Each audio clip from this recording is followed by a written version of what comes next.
বিশ্বাস করো, আমি পৃথিবীতে বারবার এসেছিলাম শুধুমাত্র উলঙ্গ শিশু হয়ে।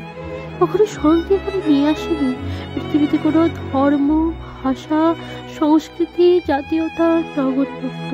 তবুও বারবার বিপন্ন হয়েছি আমি, লাঞ্ছিত হয়েছি আমি, আহত হয়েছি আমি, নিহত হয়েছি আমি, বারবার শোষণের পাত্র হয়েছি আমি, ভয়ের বস্তু হয়েছি আমি, খেলার পুতুল হয়েছি আমি।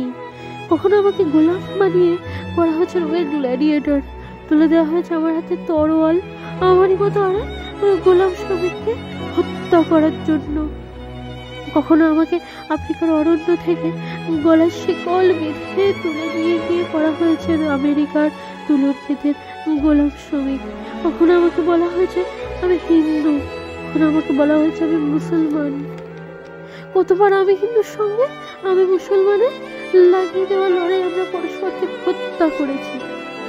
আমার প্রভুরা যুগে যুগে সেসব ঠান্ডা মাথায় নির্বিকার ভাবে দেখে গেছে। কখনো জেনেছে আমি ইহুদি, তাই মরতে হয়েছে শ্বাসরুদ্ধ হয়ে জার্মানির অ্যাসিওলিসে, প্রাণঘাতী গ্যাসে ভরা গ্যাস চেম্বারে, আরো অনেক ইহুদিদের সঙ্গে। মরতে মরতে একটু বাতাসের জন্য দেওয়াল খামচে খামচে সেখানে কেটেছে অজস্র আঁচড়। একলব্য হয়ে কখনো কাটতে হয়েছে আমাকে নিজের আঙুল, ধনুর্বিদ্যায় দক্ষ হওয়ার অপরাধ। দেশভাগের কারণে ছিন্নমূলে উদ্ধ্বস্ত হয়েছে আমি, রক্তাক্ত দগ্ধ নিহত হয়েছি আমি।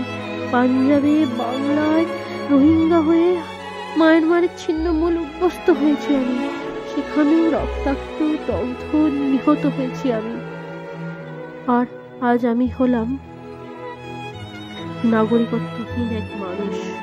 কেননা আক্রান্ত, তাড়িত হয়ে, প্রাণের দায়ে বা ক্ষুধার্ত জীবিকাহীন হয়ে, পেটের দায়ে ছিন্নমূল উদ্ধ্বস্ত হয়ে দূর থেকে একদিন এখানে আসতে বাধ্য হয়েছিলাম আমি বা আমার পূর্বপুরুষ।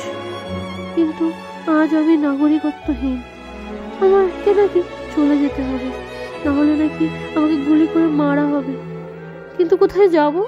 আমার তো নাগরিকত্ব নেই, আমাকে তো মৃত্যু ছাড়া কেউ নেবে না। তাহলে সমগ্র পৃথিবীতে কোথাও আমার আর পা রাখার কোনো জায়গা নেই। আমার যাওয়ার জন্য শুধুই রয়েছে কদর্য মৃত্যুর হীন শীতল জগৎ। কিন্তু বিশ্বাস করো, আমি তো শুধুই উলঙ্গ শিশু হয়ে জন্মেছিলাম।